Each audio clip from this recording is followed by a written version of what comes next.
माझ्या वाढदिवसाच्या निमित्ताने आपण सर्वांनी मला भरभरून प्रेम दिलात. पहाटे 4:30 वाजल्यापासून सोशल मीडियावर शुभेच्छांचे SMS सुरू झाले. काहींनी आदल्या दिवशी शुभेच्छा दिल्या, काहींनी लेख लिहिले. पत्रकार संजय इंगळे, ज्येष्ठ लेखक सुरेंद्र पाटील, आदर्श शिक्षक प्रदीप ढगे, शिवश्री MM जाधव, शिवश्री DB बर्मदे, बालाजी मरळे, शौराज थिटे इत्यादींनी लेख लिहून माझं कौतुक केले. दुसऱ्या दिवशीही कवी योगीराज मानेसारख्यांच्या राहून गेलेल्या शुभेच्छा मला प्राप्त झाल्या. पुष्पहार, बुके, गिफ्ट, पुस्तक, शाल, श्रीफळ नाही म्हटले तरी मनसोक्त आनंद वाटलाच. वाढदिवस का आणि कशासाठी कळलेच नाही. साजरा करणाऱ्यांना आणि साजरा करून घेणाऱ्यांना आनंद मिळत होता एवढे मात्र खरे. पण त्याचवेळी मान, सन्मान, कौतुकाचा वर्षाव यामुळे मन मोहरून जात होते. वाटत होते वाढदिवस फक्त श्रीमंतांचे, पैसेवाल्यांचे, व्यापार उद्योगधंद्यांचे, राजकारण्यांचेच होतात. पण ते साफ खोटे आहे असे वाटले. प्रामाणिक आणि निर्मळ मनाच्या माणसांचेही वाढदिवस भारावून टाकणारे होतात आणि तेही रुपया खर्च न करता होतात. बरे वाटले. इथपर्यंत हे सारे ठीक आहे. मान, सन्मान, सत्कार, स्तुती जगात सर्वांनाच आवडते. पण त्याचवेळी हे सारे घडताना स्वतःच्या आत डोकावून पाहणे तितकेच गरजेचे आहे. मला असे वाटते की वाढदिवस म्हणजे खऱ्या अर्थाने आत्मचिंतनाचा दिवस असतो. आपले दुर्गुण पानगळीसारखे गळून पडले पाहिजेत आणि सबंध देहाला नवसृजनाचे विधायक अंकुर फुटले पाहिजेत.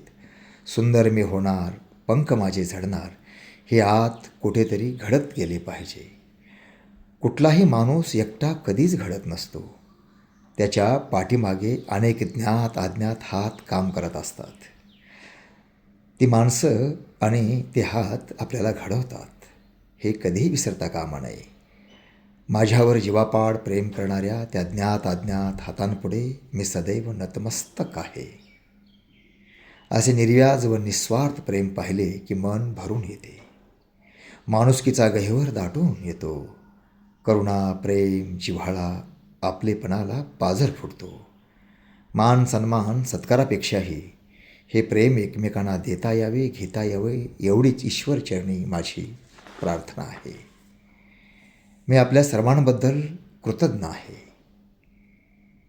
तुम्ही हात दिलात म्हणून मी ही वाट चालू शकलो.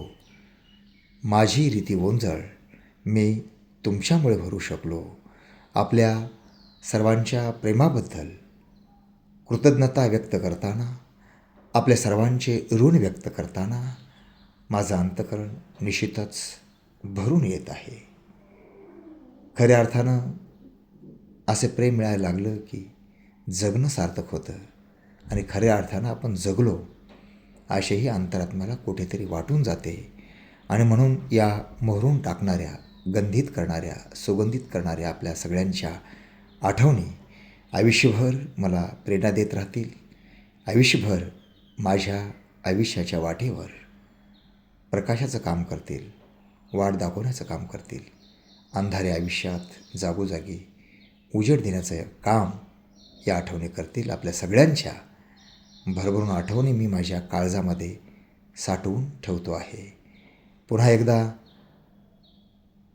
तेरणा काठावरच्या तगरखेडा औराद शहाजानी नगरीतून, मांजरा काठावरच्या तगरखेडा औराद नगरीतून आपल्या सर्वांबद्दलची या ठिकाणी मी कृतज्ञता व्यक्त करतो आणि आपल्या सगळ्यांचे मनापासून या ठिकाणी आभार व्यक्त करतो.